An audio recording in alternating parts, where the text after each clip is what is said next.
স্ক্রিনে যে ছবিটা দেখতে পাচ্ছেন পাকিস্তানের সামরিক প্রধান আর সুদখোর মহাজন ইউনূস। এই ছবিটা দেখার পর হুমায়ুন আজাদের একটা লেখা আমার মনে পড়ছে, একটা বইয়ের নাম পাক সারজামিন সাদবাদ। এটার অর্থ হচ্ছে এই পবিত্র ভূমি চিরকাল সুখী ও সমৃদ্ধ থাকুক। এইটার অর্থ পাক সারজামিন সাদবাদ। সুদখোর ইউনূস ক্ষমতায় আসার পর দেশটাকে কোথায় নিয়ে ফেলছে আপনারা বুঝতে পারছেন? যে দেশ আমাদের মুক্তিযুদ্ধের মাধ্যমে স্বাধীন হইল, যাদের বিরুদ্ধে বাংলাদেশের মানুষ মুক্তিযুদ্ধে অংশ নিয়েছিল, যারা আমাদের দেশের 2 লক্ষ মা বোনের সম্ভ্রম হানি করেছে, যারা আমার দেশের 30 লক্ষ মুক্তিযোদ্ধাকে নির্মম ভাবে হত্যা করেছে, তাদের সেনাবাহিনীর শীর্ষ পর্যায়ের কর্মকর্তার সাথে বৈঠক করতেছে স্বাধীন বাংলাদেশের মাটিতে বসে সুদখোর ইউনূস। ছবিটা অনেক সংক্ষিপ্ত একটা বিষয় আপনাদের কাছে মনে হচ্ছে, কিন্তু আমার কাছে এই ছবিটার তাৎপর্য অনেক বেশি, অনেক অনেক, যেটা আমি কথাই বলে শেষ করতে পারবো না। আমি যে দেশের মাটিতে দাঁড়িয়ে নেতৃত্ব দিচ্ছি, সে দেশটা স্বাধীন হয়েছে যে দেশের থেকে যুদ্ধ করে, পাকিস্তান।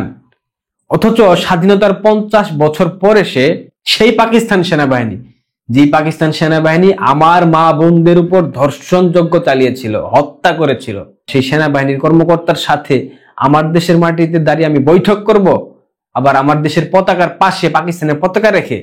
এইটা ভাই আমি মানতে পারবো না ভাই। এইটা আপনারা আমাকে যত সায়েন্স বুঝান, যত ভূগোল বুঝান, যত ইতিহাস বুঝান, আমি এটা নিতে পারবো না। এটা আমাকে দিয়ে হবে না। পাকিস্তানের সাথে কিসের সম্পর্ক? আজ অবধি 71-এর অপকর্মের কারণে পাকিস্তান কি আমাদের বাংলাদেশের কাছে ক্ষমা চেয়েছে? আনুষ্ঠানিকভাবে চায় নাই। তাদের মধ্যে কি অনুশোচনা দেখেছেন? আমি দেখি নাই। ইতিহাস তো সেটা বলে না। তাহলে পাকিস্তানের সাথে আমাদের সম্পর্কের উন্নয়ন কেন করতে হবে? কে করতেছে এই কাজগুলা? এটাই মূলত টুইস্ট। এই সরকার নামমাত্র ইউনূস চালাচ্ছে, কিন্তু এই সরকারের আড়ালে ব্যাকআপ দিয়ে রেখেছে জামায়াত ইসলামী। জামায়াত ইসলাম 71-এর মুক্তিযুদ্ধে রাজাকার ছিল, যুদ্ধ অপরাধী ছিল, মা বোনদের ধর্ষণ করেছে, ধর্ষক ছিল, আল বদর আল শামস বাহিনীর প্রধান ছিল। তারা বাংলাদেশের স্বাধীনতা যুদ্ধকে বিশ্বাস করে না। তারা মনে করে এটা একটা বিচ্ছিন্ন ঘটনা, 71-এর মুক্তিযুদ্ধ। তারা মনে করে এটা পাক ভারত যুদ্ধ, বাংলাদেশ এখানে কোনো ফ্যাক্ট না। তারা এখনো বিশ্বাস করে তারা পূর্ব পাকিস্তান পশ্চিম পাকিস্তান মিলিত থাকলে তারা অনেক ভালো থাকতো। তো তাদের সেই বিশ্বাস অটুট রাখবার জন্য, সেই বিশ্বাসকে পুনরায় বাস্তবায়ন করবার জন্য বাংলাদেশে পাকিস্তানের এরকম অবাধ বিচরণ আমরা দেখতে পাচ্ছি। 5ই আগস্ট মেটিকুলাস পরিকল্পনার মাধ্যমে শেখ হাসিনার পতনের পূর্বে লস্করে তাইয়েবা এবং জৈশে মোহাম্মদের যে জঙ্গিরা বাংলাদেশে প্রবেশ করেছিল, যারা 7.62 ব্যবহার করে মীর মুগ্ধের মতো অসংখ্য ছেলেকে হত্যা করেছে, স্নাইপার জোনে অসংখ্য মানুষ হত্যাকাণ্ডের শিকার হয়েছে। ব্রিগেডিয়ার সাখাওয়াত কিন্তু বলেছিলেন, তিনি যখন 4 আগস্ট রাস্তায় নামেন, তাকে বলা হয়েছিল সেনাবাহিনীর একটা অথরিটি থেকে যে আপনি স্নাইপার জোনে আছেন, সেখান থেকে সরে যান।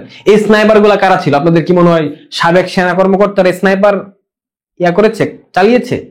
না, এই প্রত্যেকটা স্নাইপার চালিয়েছে লস্করে তাইয়েবা এবং জৈশে মোহাম্মদের জঙ্গিরা, এবং যারা এখনো বাংলাদেশে অবস্থান করছে। আমি আপনাদেরকে বলেছিলাম রাজশাহী, সিলেট, চট্টগ্রাম, এই 3টা বিভাগের যতগুলা সীমান্তবর্তী জেলা আছে, এই জেলাগুলোতে জঙ্গিদেরকে প্রশিক্ষণ দেওয়া হচ্ছে, অস্ত্র চালনার প্রশিক্ষণ। এবং এই জঙ্গিরা হচ্ছে মাদ্রাসার শিক্ষার্থীরা, যারা সুবিধা বঞ্চিত, যারা নিম্নবিত্ত পরিবারের। এই কথা বলার পর অনেকে বিশ্বাস করেছেন, অনেকে হাসি তামাশা করে উড়িয়ে দিয়েছেন, কিন্তু আমার সেই কথা যে সত্য, আজকে একটা প্রমাণ আমি আপনাদেরকে দেই। রাজশাহী থেকে আসা ঢাকাগামী বনলতা এক্সপ্রেস একটা ট্রেন আছে, সেই ট্রেন থেকে আজ দুপুর 11টায় বিপুল সংখ্যক অস্ত্র এবং গোলাবারুদ উদ্ধার করেছে সেনাবাহিনী। সেইখানে 8টার মতো বিদেশি পিস্তল ছিল, 16টার মতো ম্যাগাজিন ছিল, এবং বুলেটের পরিমাণ 20টা না 25টার মতো ছিল। কি বুঝতেছেন এগুলা কেন সৃষ্টি করা হচ্ছে? নাকি সরকার পরিকল্পিতভাবে বাংলাদেশে একটা মিলিশিয়া বাহিনী তৈরির প্রচেষ্টা চালাচ্ছে, যেটা আসিফ মাহমুদ সজীব ভুইয়ার যুব ক্রীড়া মন্ত্রণালয় 8000-এর অধিক সিভিলিয়ানদেরকে সামরিক প্রশিক্ষণ দেবে? বাংলাদেশের প্রেক্ষাপট, বাংলাদেশের প্রতিবেশী রাষ্ট্র, বাংলাদেশে কোনো গৃহযুদ্ধের পরিস্থিতি যদি না থেকে থাকে, বাংলাদেশে যদি কোনো প্রতিবেশী রাষ্ট্রের আক্রমণের কোনো বিষয় না থাকে, সেই ক্ষেত্রে কেন বাংলাদেশের 8500 মানুষকে সামরিক প্রশিক্ষণ দেওয়াতে হবে? এই প্রশ্নের উত্তরটা আমি জানতে চাই সবার কাছে। যদি বাংলাদেশের স্থিতিশীলতায় হুমকি না থাকে, যদি বাংলাদেশের আঞ্চলিক নিরাপত্তায় হুমকি না থাকে, যদি বাংলাদেশের স্বাধীনতা সার্বভৌমত্বের উপর কেউ হস্তক্ষেপ করতে না চায়, সেই ক্ষেত্রে কেন সিভিলিয়ানদেরকে সামরিক প্রশিক্ষণ নিতে হবে? কোনো প্রয়োজন নাই, পুরোটাই অপ্রয়োজনীয়। এইখানে মূলত খেলা যে তারা যে জঙ্গিদেরকে প্রশিক্ষণ দিয়েছে সেই জঙ্গিদেরকে বৈধতা প্রদান করবার জন্যই এই প্রশিক্ষণ একটা কর্মশালার আয়োজন করে সেই জঙ্গিদেরকে বৈধতা দেওয়া হবে এবং তারা বলবে যে তাদেরকে আমরা অস্ত্র চালানোর শিক্ষা দিয়েছি। এইটাই, আর কিছু না। দেশে চলতেছে চুরির মহা উৎসব। পদ্মা সেতুর যে রেলওয়ে প্রকল্প, সেই রেলওয়ে প্রকল্পের যে লোহা লস্কর, সেই লোহা চুরির মহা উৎসব পালন করছে ছাত্র দলের এক নেতা। এই দেশে চোর জন্ম নেয়, এই চোরগুলাকে নিরসন করবার মতো শাসক কখনোই আসে না, তারা কখনো সেটা করার চেষ্টাও করে না। আর বিএনপি যে কত বড় চোরেদের সংগঠন, যারা কিনা রেল প্রকল্পের লোহা পর্যন্ত আস্ত রাখে না, তারা ক্ষমতায় গেলে কি করতে পারে এটা আপনারা একটু ভাববেন তাদেরকে ভোট দেওয়ার পূর্বে। ফ্লাইওভারের নাট চুরি হয়ে দিচ্ছে। ফ্লাইওভারের নাট চুরি হওয়া মানে বুঝেন ফ্লাইওভার কতটা রিস্কের মধ্যে পড়ে যাচ্ছে। আজকে ফার্মগেটে মেট্রো রেলের কিছু একটা ভেঙে পড়েছে, এটা নিয়ে আওয়ামী লীগকে দোষ দেওয়া হচ্ছে। আওয়ামী লীগ কি গত 1.5 বছর মেট্রো ইউজ করেছে? এই মেট্রো রেল কি শুধুমাত্র বানিয়ে দিয়ে গেছে, এটাকে যুগের পর যুগ এভাবে চলমান থাকবে নাকি সেটাকে পর্যবেক্ষণ করতে হবে, সেটাকে দেখাশোনা করতে হবে, সেটাকে সংস্কার করতে হবে, সেটাকে ঠিকঠাক করতে হবে সময় অনুযায়ী? এটা না করে, সঠিক পর্যবেক্ষণ না করে, সঠিক পরিচর্যা না করে যদি আপনারা এখন দোষ দেন যে আওয়ামী লীগ মেট্রো রেল বানিয়ে গেছে, সেটা মানুষের পথচারীর মাথার উপর পড়ে মাথা ফেটে গেছে বা সেই মানুষ মৃত্যুবরণ করেছে, এটার দায় কি আওয়ামী লীগকে নিতে হবে? মানে আপনাদের যুক্তি এত জঘন্য, আপনাদের যুক্তি মনে হয় হাঁটুর নিচে বসে আপনারা যুক্তি দেন। এইসব যুক্তি কি বাংলাদেশের মানুষ খায় এখন? বুঝে না। এই শিবিরের বট বাহিনী এটা প্রচার করতেছে যে আওয়ামী লীগের মেট্রো রেল দিয়ে পথচারীর মৃত্যু হয়েছে। পথচারীকে কি আওয়ামী লীগ সেখানে ডেকে নিয়ে এসছে তাকে তার মাথায় ফেলার জন্য, নাকি এটা তোদের পরিকল্পনা? তোরা এই পরিকল্পনা করে আওয়ামী লীগকে বিতর্কিত করার চেষ্টা করছিস। তোরা তোর লাশের রাজনীতি খুব ভালো বুঝিস।